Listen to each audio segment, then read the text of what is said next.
Sebagai Kapolda Metro Jaya, saya menyampaikan permohonan maaf kepada masyarakat, kepada keluarga korban, dan kepada TNI Angkatan Darat.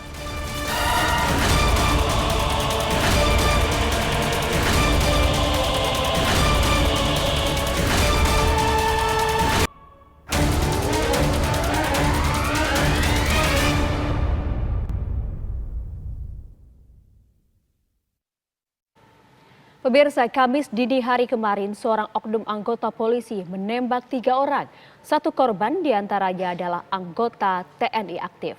TKP penembakan RMKV pun disegel secara permanen. Kafe disegel karena telah melanggar protokol kesehatan sebanyak 3 kali. RMKV melanggar peraturan jam operasional karena masih beroperasi hingga dini hari saat penembakan terjadi. Penyegelan dipimpin langsung oleh Kepala Satpol PP Jakarta Barat Tamo Sijabat. Sebelumnya pemirsa, RMKV telah melanggar protokol kesehatan sebanyak 2 kali pada bulan Oktober lalu.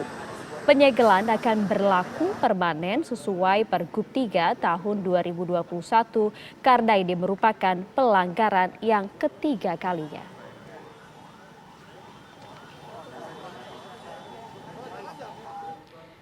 Dan bagaimana sosok almarhum Praka Martinus Rizky Kardo Sinurat di mata keluarga? Kita telah terhubung dengan kakak korban yaitu Romel Sinurat.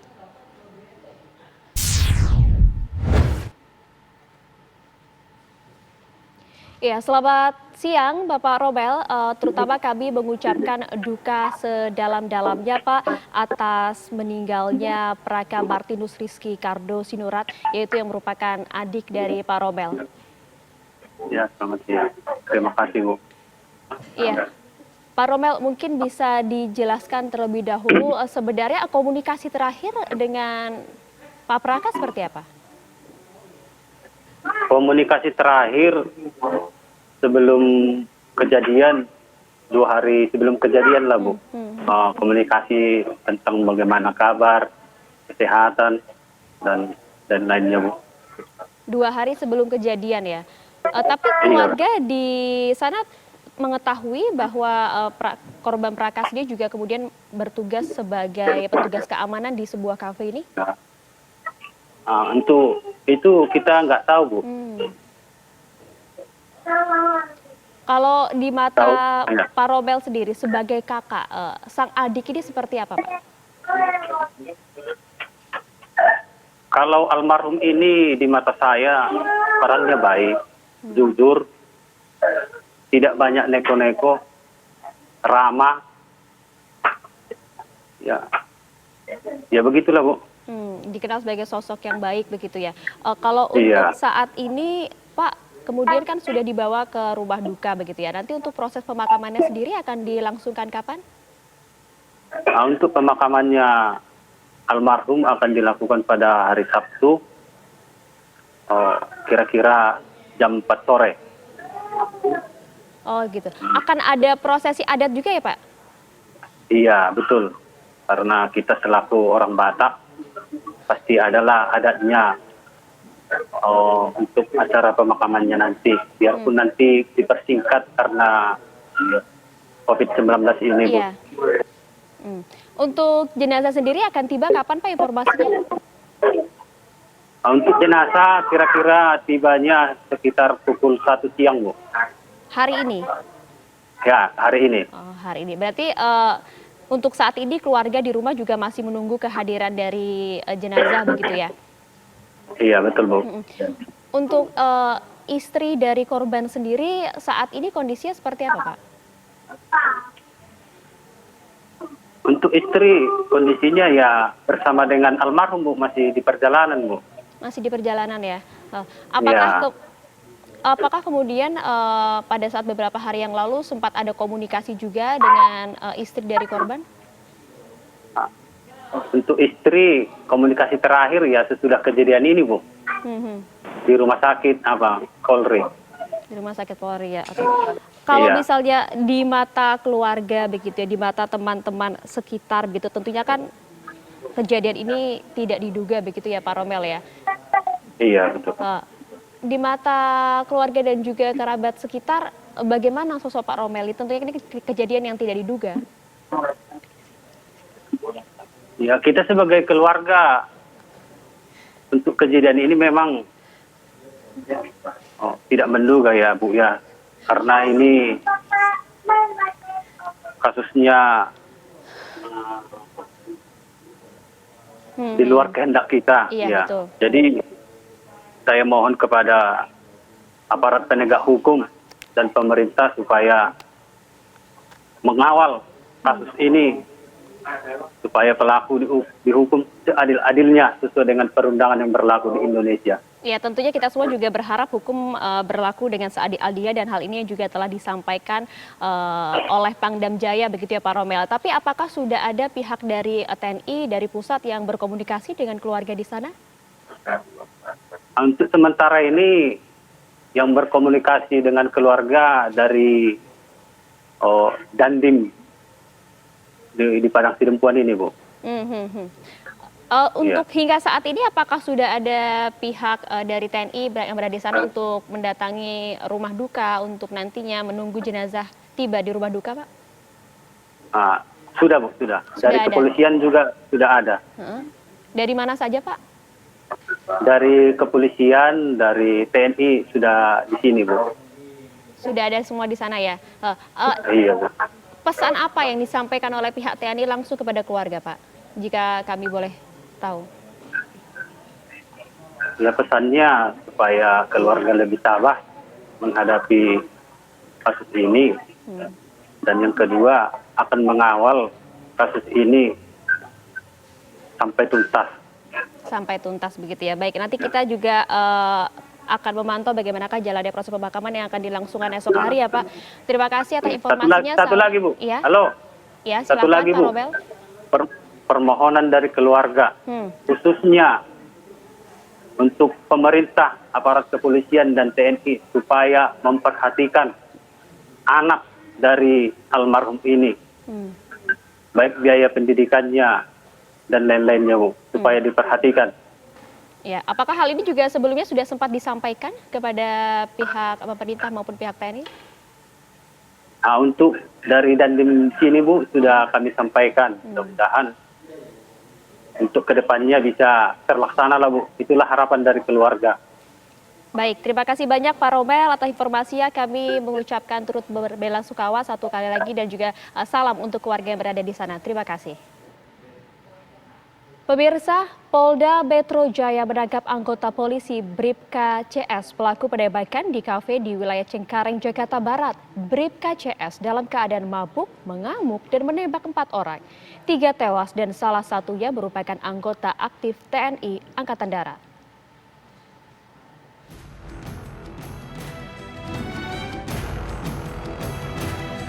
Polda Metro Jaya langsung menangkap sekaligus menetapkan Bribka CS sebagai tersangka dalam penembakan brutal di wilayah Cengkareng, Jakarta Barat yang terjadi Kamis dini hari.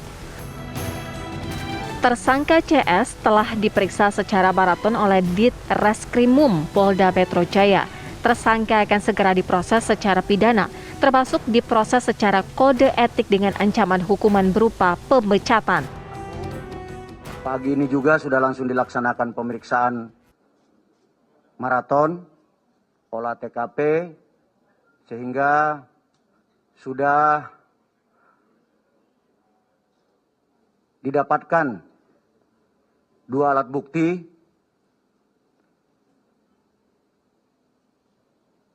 untuk diproses secara pidana. Saya ulangi, kepada tersangka sudah diproses langsung pagi hari ini juga dan sudah ditemukan 2 alat bukti berdasarkan keterangan saksi dan olah TKP, sehingga pagi ini juga sudah ditetapkan sebagai tersangka. Kasus pasal 338 KUHP. Sebagai Kapolda Metro Jaya, atasan tersangka, saya menyampaikan permohonan maaf yang setinggi-tingginya kepada masyarakat, kepada keluarga korban, dan kepada TNI Angkatan Darat. Bela sungkawa saya yang mendalam atas kejadian ini.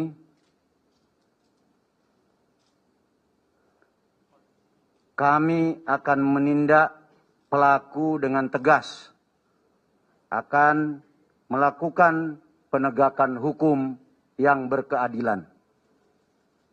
Kami akan mengambil langkah-langkah cepat agar tersangka dapat segera diproses secara pidana. Berseiring dengan hal tersebut, tersangka juga kami akan proses secara kode etik sampai dengan hukuman dinyatakan tidak layak menjadi anggota Polri. Kabid Humas Polda Metro Jaya Kombes Pol Yusri Yunus menyatakan dari hasil pemeriksaan sementara, pelaku penembakan yang menewaskan 3 orang itu dalam keadaan mabuk saat beraksi. Kronologisnya sekitar pukul 2 tersangka CS itu memang datang ke sana, ke TKP yang merupakan kafe, kemudian melakukan kegiatan ada minum-minum di sana. Tapi sekitar pukul 4.00 karena memang sudah kafe itu akan tutup. Pada saat akan melakukan pembayaran terjadi percecokan antara tersangka dengan pegawai daripada kafe tersebut. Dengan kondisi mabuk, saudara CS mengeluarkan senjata api dan melakukan penembakan terhadap 4 orang pegawai tersebut. 3 meninggal dunia di tempat dan 1 yang sekarang masih dirawat di rumah sakit. Itu kronologisnya. Ini masih kita dalami semuanya. Ya, jadi kita mengharapkan teman-teman media semua bisa sabar. Sementara itu, Pangdam Jaya meminta kepada seluruh anggotanya untuk tidak membuat isu-isu yang dapat merusak stabilitas keamanan ibu kota. Kami Kapendam Jaya ada beberapa pesan yang disampaikan Bapak Pangdam Jaya selaku Komandan Garnisun Tetap Ibu Kota bahwa Pangdam Jaya sudah memerintahkan Pomdam Jaya untuk tetap mengawal pemeriksaan maupun penyidikan yang dilakukan oleh pihak Polda agar permasalahan ini diselesaikan secara hukum yang berkeadilan. Pesan ini disampaikan agar satuan jajaran di bawah Kodam Jaya maupun yang ada di Jakarta tidak membuat isu-isu yang dapat merusak stabilitas keamanan di ibu kota.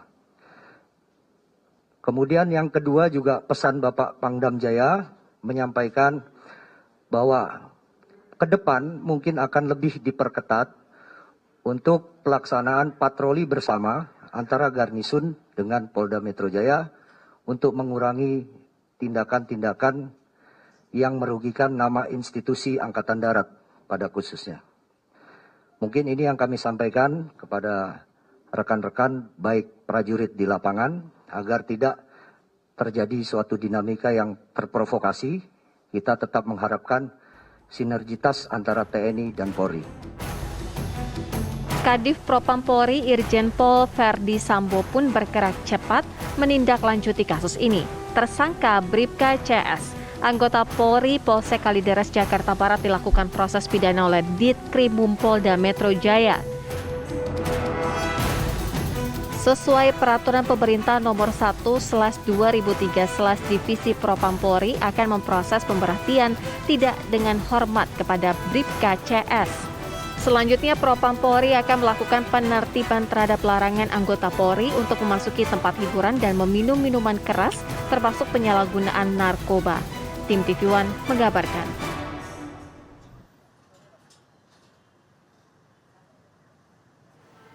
Sementara itu pemirsa, Kamis dini hari kemarin publik dikejutkan dengan peristiwa keributan di sebuah kafe di wilayah Cengkareng, Jakarta Barat.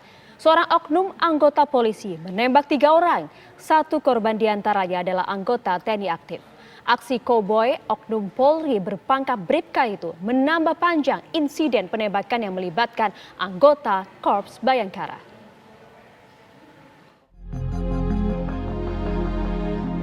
Indonesia Police Watch (IPW) menyatakan aksi penembakan yang dilakukan anggota polisi berpangkat Bribka di sebuah kafe di kawasan Cengkareng, Jakarta Barat, Kamis dini hari kemarin menambah panjang daftar insiden yang mencoreng nama baik Korps Bayangkara di era kepemimpinan Polri saat ini. Menurut IPW, kasus polisi koboi yang selalu berulang terjadi karena inkonsistensi elit Polri dalam mengawasi anak buahnya. Karena ini adalah peristiwa keempat yang terbesar di era Kapolri baru dan Kapolda Metro. Kapolri baru? Kapolri baru, ada 4 peristiwa. Pertama itu penembakan Laskar FPI di tol. Oke, kilometer 50. Ya, kemudian Kapolsek beserta 11 anak buahnya ditangkap karena narkoba. Kemudian polisi membunuh 2 perempuan di Sumatera Utara. Dan ini penembakan yang sangat tragis. Kasus polisi koboi ini selalu berulang karena Indonesia Police Watch melihat tidak konsistennya Polri dan elit-elit Polri dalam mengawasi anak buahnya. Sehingga anak buahnya itu cenderung semau gue, brutal, dan bertindak mencederai rasa keadilan masyarakat, bahkan menjadi monster masyarakat. Ya. Ketentuan yang dibuat Polri itu sudah sangat bagus, sangat ideal. SOP-nya sudah sangat nggak perlu aturan segala macam aturan. Tidak perlu ada ketentuan baru sebenarnya. Yang perlu adalah konsistensi. Cukup dijalankan begitu mengawasi anak buah. Misalnya dalam penggunaan senjata ada ketentuan bahwa setiap anggota polisi itu 6 bulan sekali yang membawa senjata harus psikotes. Kemudian masing-masing atasan harus mengawasi sikap perilaku dan kinerja bawahannya. Pasti sebagai seorang atasan misalnya Kapolres atau Kapolsek bisa melihat anak buahnya ini udah aneh apa enggak. Kalau udah aneh langsung tarik psikotes, ambil senjatanya. Enggak mungkin CS itu ya tiba-tiba menembak.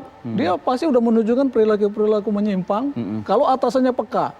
Jadi kuncinya adalah atasan di kepolisian itu tidak konsisten dan tidak peka. Termasuk perilaku dari bawahannya yang mungkin kalau ini kan Bribka CS ini juga meminum alkohol begitu ya. Perilaku seperti itu yang harus dipantau juga begitu. Harusnya tahu, mestinya tahu. Apalagi tempat hiburan malam itu tidak jauh dari Polsek Cengkareng. Dan CS itu kan anggota Polsek. Dia berdinas di mana sih? Di Polres Cengkareng, Polsek Cengkareng. Sebagai reserse busur. Pasti Kapolseknya tahu. Tapi karena tidak ada kepedulian dan tidak ada kepekaan dan cenderung membiarkan sehingga semau gue. Saya kira kasus penembakan ini tidak ujuk-ujuk. Mungkin ada kasus-kasus lain dia pernah melakukan yang lain. Kalau seorang pimpinan tidak peka, ya siap-siap aja anggotanya jadi monster bagi masyarakat.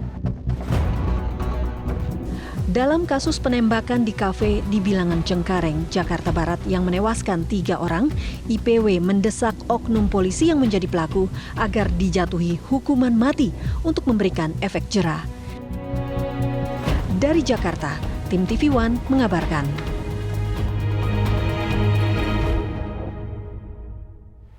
Dan kami hadirkan pemirsa kronologi penembakan di wilayah Cengkareng, Jakarta Barat yang diungkap oleh Polda Metro Jaya.